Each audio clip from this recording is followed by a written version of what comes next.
আর্থিক খাতের চ্যালেঞ্জ ও চড়া মূল্যস্ফীতির কারণে চলতি অর্থবছরে দেশে জিডিপি প্রবৃদ্ধি নামতে পারে ৩.৫%, যা সরকারি লক্ষ্যমাত্রার প্রায় অর্ধেক। প্রতিনিধি দলের ঢাকা সফরের শেষ দিনে পাঠানো বিজ্ঞপ্তিতে এই পূর্বাভাস দেয় সংস্থাটি। বলা হয়, আর্থিক খাতে কাঙ্ক্ষিত সংস্কার না হলে মধ্যমেয়াদে প্রবৃদ্ধি আরও কমে ৩%-এর নিচে নামতে পারে। আইএমএফ মিশন প্রধান ইভো ক্রুজনার জানান, ব্যাংকিং খাতের চাপ, রাজস্ব সংকট এবং বৈদেশিক অর্থনৈতিক ঝুঁকি দেশের অর্থনীতির জন্য বড় চ্যালেঞ্জ হয়ে রয়েছে। বৃহস্পতিবার বিকেলে অর্থ মন্ত্রণালয়ে অর্থমন্ত্রী ও বিভিন্ন সংস্থার কর্মকর্তাদের সঙ্গে সমাপনী বৈঠক করে প্রতিনিধি দল। বৈঠক শেষে সন্তুষ্টির কথা জানান অর্থমন্ত্রী আমির খসরু মাহমুদ চৌধুরী। উল্লেখ্য, আগের ঋণ চুক্তি বাতিলের পর নতুন কর্মসূচির জন্য আলোচনা করছে দুপক্ষ।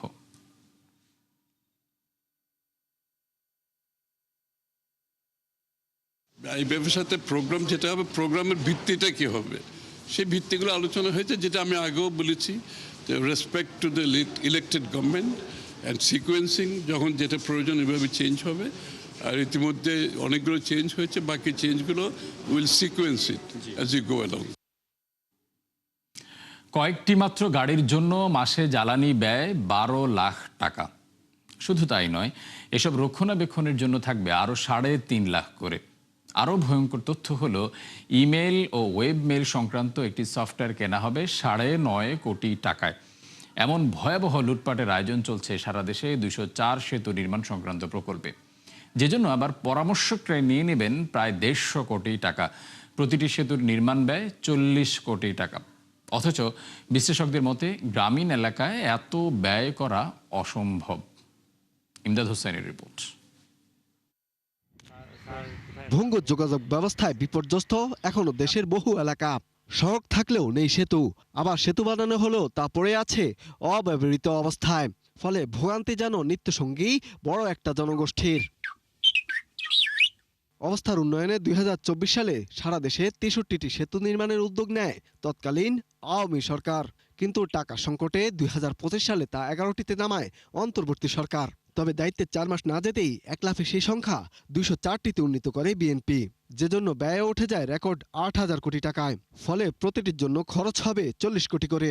বিশ্লেষকরা মনে করছেন, গ্রামীণ এলাকায় ২০০ মিটার দৈর্ঘ্যের প্রতিটি সেতু নির্মাণ ব্যয় এত বেশি হওয়ার সুযোগ নেই। প্রতি মিটার 2 লেনের যদি একটা সেতু হয়, সাধারণত 10 থেকে 12 লক্ষ টাকা কিন্তু চলে আসে। এই প্রকল্পগুলো আমরা অতীতেও দেখেছি যে তড়িঘড়ি করে রাজনৈতিক বিবেচনায় যখন প্রকল্প নেওয়া হয়, দেখা গেছে যে সংযোগ সড়ক আছে কিন্তু মাঝখানে সেতু নাই, আবার সেতু আছে দুই পাশে সংযোগ সড়ক নাই।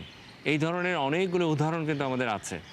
তো সেটা মাথায় রেখে আমার মনে হয় যে আসলে প্ল্যানিং কমিশনের এটা রিভিজিট করা উচিত। অনেক সময় আমরা এমনও দেখেছি যেটা আসলে অনেক সিম্পল একটা কনফিগারেশন দিয়ে করা সম্ভব, জটিল কনফিগারেশন দিয়ে সেতু তৈরি করার চেষ্টা করা হয়, তার ব্যয়টা বেড়ে যায়। সেতুর বাইরেও এই প্রকল্পে পুকুর চুরির বন্দোবস্ত রেখেছে এলজিইডি। যেমন কিছু মোটরসাইকেল আর কয়েকটি মাত্র গাড়ির জন্য মাসে জ্বালানি ব্যয় রাখা হচ্ছে ১২ লাখ টাকা। আরও ৩.৫ লাখ থাকবে রক্ষণাবেক্ষণের জন্য। শুধু তাই নয়, প্রকল্পের জন্য ইমেইল, ওয়েবমেল ও ফায়ার অয়েল সংক্রান্ত এক সফটওয়্যার কেনা হচ্ছে ৯.৫ কোটি টাকায়। আর সব মিলিয়ে পরামর্শকরা নিয়ে নেবেন আরও প্রায় ১৫০ কোটি টাকা, যার বেশিরভাগ সুবিধাভোগী হবেন আমলা বা উচ্চপদস্থ সরকারি কর্মকর্তারা। এইসব ব্রিজ অলমোস্ট একই টাইপের, সাইজে হয়তো একটু বড় কম হতে পারে, ছোট বড় হতে পারে, অলমোস্ট একই টাইপের। সুতরাং এখানে ৯৯ কোটি টাকা একটা কনসালটেন্সির জন্য। আলটিমেটলি এটা হয় কি, কিছু লোককে এইখানে সুযোগ তৈরি করে দেওয়া হয় কাজ করে খাওয়ার জন্য। যানবাহনের শুধুমাত্র জ্বালানির পিছনে ৭,১০,০০,০০০ টাকা ধরা হয়েছে। এটা কোনো মতেই 2টা বা 1টা যানবাহনের পিছনে এই টাকা খরচ করা সম্ভব না। এই টাকা থেকে এলজিডির অন্য জায়গায় কোনো গাড়ি বা কোনো কিছুর পিছনে তারা এটা ব্যয় করার সম্ভাবনা আছে। এই প্রকল্পে আশেপাশে ২ কোটি টাকার গাছ লাগাতে চায় এলজিইডি, যদিও নেই সুনির্দিষ্ট হিসাব। এছাড়া নিজেদের প্রশিক্ষণের জন্য 2 জেলায় 2টি প্রশিক্ষণ কেন্দ্র বানাতে ধরা হয়েছে আরও ৩০ কোটি টাকার ব্যয়। আর বিদেশ ভ্রমণে কঠোর নিষেধাজ্ঞা থাকলেও ১.৫ কোটি টাকায় প্রশিক্ষণ নিতে চান তারা। আছে ভূমি অধিগ্রহণের জন্য অদ্ভুত প্রস্তাব। আপনি যদি একটা ট্রেনিং সেন্টার করতে চান, তাহলে এটার জন্য আপনি আলাদা প্রকল্প করেন এবং সেইটার ভিতরে বাস্তবায়ন করেন। আপনি যদি কিছু আপনার অন্য ধরনের বিল্ডিং তৈরি করতে হয়, তাহলে আপনি আলাদা করে ভৌত অবকাঠামোর জন্য প্রকল্প তৈরি করেন। সেটা সম্ভাব্যতা যাচাই করে যৌক্তিকতা দিয়ে এটা আসেন। কিন্তু সেতু নির্মাণের ভেতরে আপনি প্রকল্প নিয়ে রিজিওনাল ট্রেনিং সেন্টার বানানোর এইটা অত্যন্ত আমি মনে করি যে সমস্যাজনক। শুধু সরকারি এমপিদের এলাকায় নির্মাণ করা হবে এসব সেতু, যার যৌক্তিকতা নিয়েও প্রশ্ন উঠেছে। ইমদাদ হোসাইন, ৭১, ঢাকা। ঘর সামলানোর পাশাপাশি অনলাইনে জুয়ার মতো ভয়ঙ্কর কর্মকাণ্ডে জড়িয়ে পড়ছেন দেশের গৃহিণীরা, যা উঠে এসেছে বাংলাদেশ ফিনান্সিয়াল ইন্টেলিজেন্স ইউনিট BFI-এর প্রতিবেদনে। এতে বলা হয় 2024-25 অর্থ বছরে তারা লেনদেন করেছেন 700 কোটি টাকা। আরও অবাক করা তথ্য হলো কৃষক এবং জেলেরাও জড়িয়েছেন অনৈতিক এই কাজে, যাদের মাধ্যমে লেনদেন হয়েছে প্রায় 5 কোটি টাকা। বিশ্লেষকরা বলছেন প্রযুক্তিপণ্য সহজ হওয়া ও দুর্বল নজরদারির কারণেই এর অপব্যবহার বাড়ছে দেশ জুড়ে, যা উদ্বেগজনক। মেজবা হাসানের রিপোর্ট।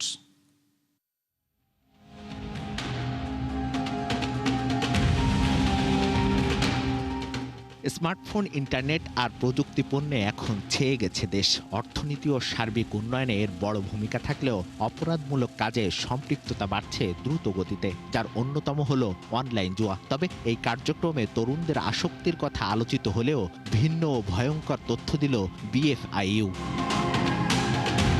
প্রতিবেদনে বলা হয়, বেটিং, গেমিং, ক্রিপ্টোকারেন্সি ও প্রতারক ভিত্তিক আর্থিক নেটওয়ার্কে ভয়াবহভাবে জড়িয়ে পড়েছেন গৃহিণীরা, যাদের মাধ্যমে 2024-25 অর্থ বছরে জমা ও উত্তোলন মিলিয়ে মোট লেনদেন হয় 700 কোটি টাকা। আরও আশঙ্কার খবর হলো কৃষক ও জেলেরাও জড়িয়েছেন এই কাজে। লেনদেনের বিচারেও তারাও আছে তৃতীয় অবস্থানে। বাদ যাননি শিক্ষার্থী, ফ্রিল্যান্সার এবং প্রযুক্তি কর্মীরাও। আমরা কিন্তু যে সকল জুয়া, যে সকল পর্ন অ্যাপস বেসড, সেগুলোকে রোধ করতে আমরা এখনো সমর্থ হইনি। তবে আশাব্যঞ্জক বিষয়, টেলিকমিউনিকেশন রেগুলেটরি বোর্ড ইতিমধ্যে অ্যাপস বেসডটাকে কন্ট্রোল করার জন্য দলবদ্ধ আহ্বান করেছে।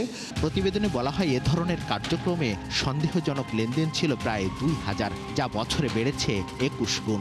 আর মোবাইল ফাইন্যান্সিয়াল সার্ভিস ব্যবহার করে জমা ও তোলা হয় প্রায় 10,000 কোটি টাকা। এতে ব্যবহার করা হয় 6,000 ব্যাংক অ্যাকাউন্ট। আমাদের একটাই, আমরা কোনো দল, মত, কোনো ব্যক্তির দিকে আমরা তাকাবো না, আমরা দেখবো অ্যাকশনের দিকে। বিশ্লেষকদের মতে স্মার্টফোনের সহজলভ্যতা ও ডিজিটাল পেমেন্ট ব্যবস্থার বিস্তার অনলাইন জুয়া বৃদ্ধির পেছনে বড় কারণ, যা নিয়ন্ত্রণ করা না গেলে অর্থ পাচারের মতো আশঙ্কা করছেন প্রযুক্তিবিদরা। জুয়ার সার্ভারটা থাকে দেশের বাইরে, সেই সার্ভারের তথ্য যদি আমাদের দেশে না আসে সাইবার ট্রাইব্যুনালে, তাহলে কিন্তু ট্রায়াল করা যাবে না। তখন আবার জামিন হচ্ছে, জামিন হওয়ার পর তারা আবার একই অপরাধে দ্বিগুণ বেগে জড়িয়ে পড়ছে। সুতরাং শুধুমাত্র আইন এবং ক্রস বর্ডার জুডিশিয়ারি সিস্টেম এবং ডিজিটাল ফরেন্সিক ন্যাশনাল ফ্রেমওয়ার্কটা যদি না হয়, তাহলে কিন্তু জুয়া কেন, আমাদের অনলাইন সাইবার বুলিং থেকে শুরু করে আর্থিক জাল জালিয়াতি, পেলোড, ম্যালওয়্যার বা বৈশ্বিক যে সাইবার অপরাধ, সেটাকে মোকাবেলা করা একেবারে অসম্ভব। আর্থিক খাতে সুরক্ষা নিশ্চিতে গোয়েন্দা সংস্থাগুলোকে আরও তৎপর হওয়ার তাগিদ বিশেষজ্ঞদের।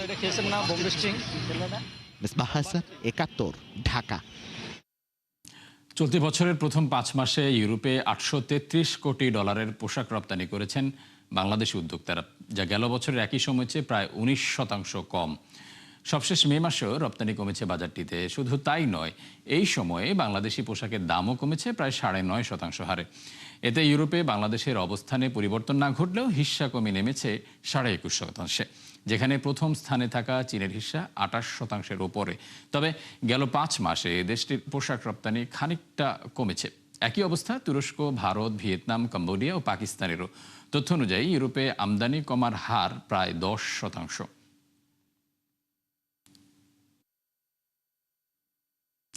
দিন দিন ইউরোপের বাজারে চ্যালেঞ্জ ও প্রতিযোগিতা বাড়ছে বাংলাদেশি রপ্তানিকারকদের, যা আরও কয়েক গুণ হবে এলডিসি উত্তরণের পর। এমন অবস্থায় গুরুত্বপূর্ণ ওই জোটের সাথে মুক্ত বাণিজ্য চুক্তির বিকল্প দেখছেন না খাস সংশ্লিষ্টরা।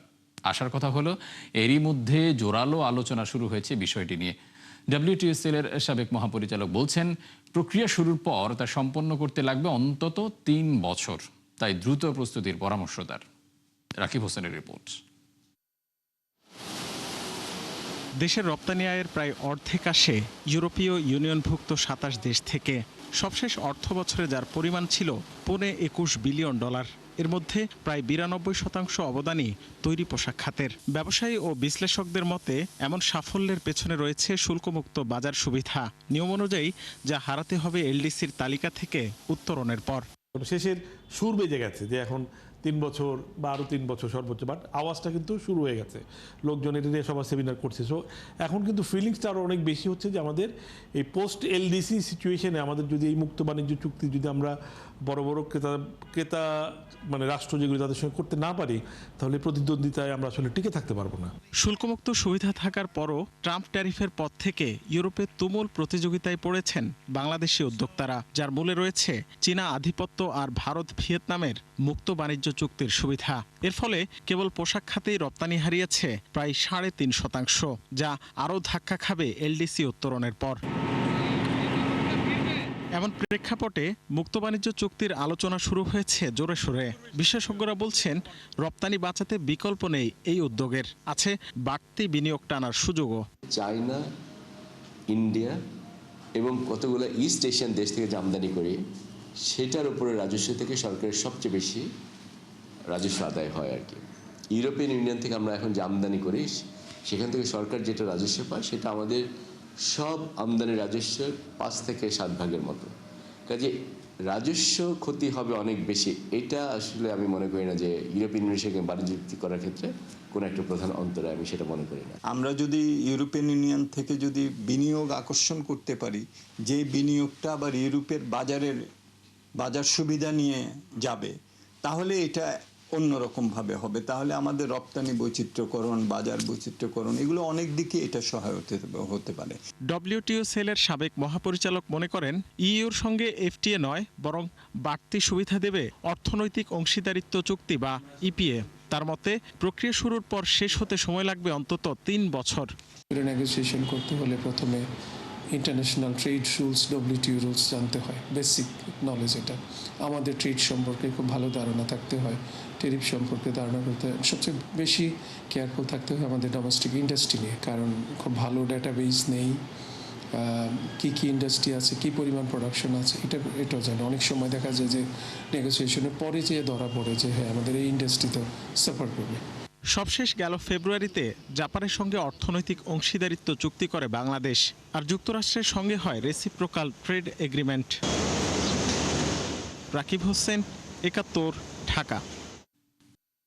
স্থায়ী নাগরিকত্বের আবেদনে $1 লাখ ফি আরোপ করতে যাচ্ছে যুক্তরাষ্ট্র, জানিয়ে এরই মাঝে পর্যালোচনা শুরু করেছে মার্কিন পররাষ্ট্র দপ্তর। মূলত নিম্ন আয়ের দেশ থেকে আসা অভিবাসীদের নিরুৎসাহিত করতেই এই পরিকল্পনা হাতে নেয় ট্রাম্প প্রশাসন। নাদিয়া ইসলাম তুলির রিপোর্টে বিস্তারিত। অভিবাসন নিয়ে বরাবরই শক্ত অবস্থানে মার্কিন যুক্তরাষ্ট্র, এবার তা আরও কঠোর করতে যাচ্ছে ট্রাম্প প্রশাসন।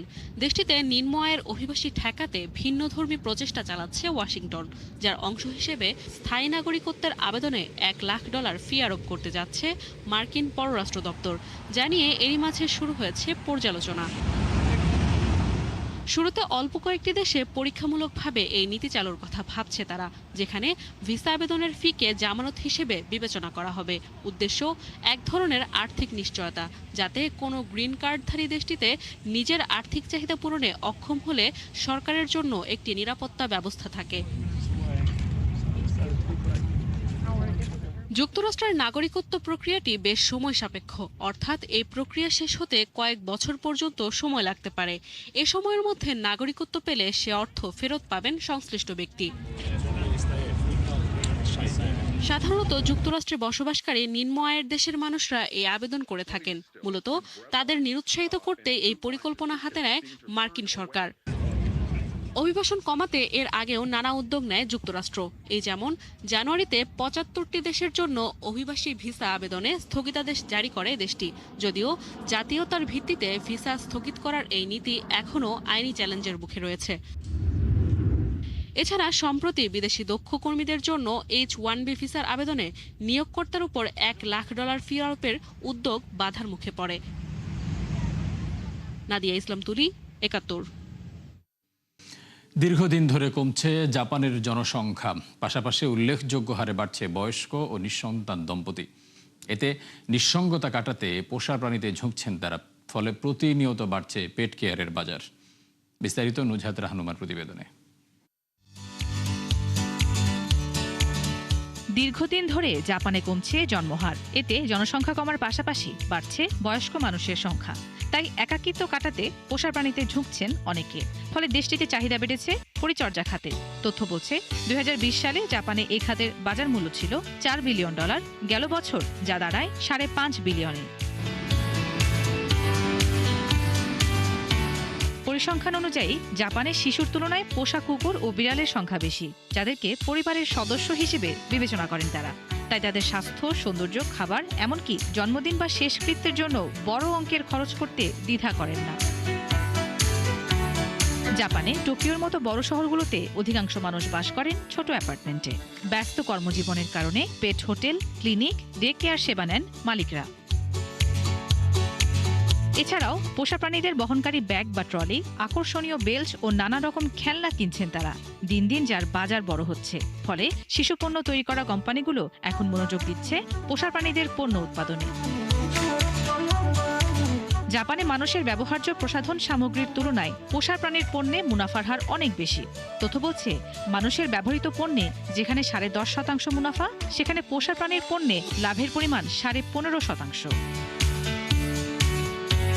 পোষা প্রাণীর লালন পালনে প্রথাগত পদ্ধতি থেকে সরে এসে উন্নত খাবার, চিকিৎসা ও বিলাসবহুল পণ্যে খরচ করছে জাপানিরা।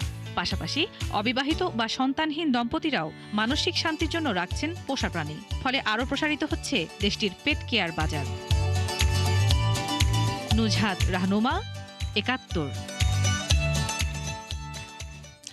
দর্শক, ৭১ বিজনেসে এই ছিল এখনকার মতো। সরাসরি সংবাদ অনুষ্ঠান দেখতে চোখ রাখুন ৭১-এর ফেসবুক পেজে এবং সাবস্ক্রাইব করুন ৭১-এর ইউটিউব চ্যানেল। থাকুন ৭১-এর সাথেই।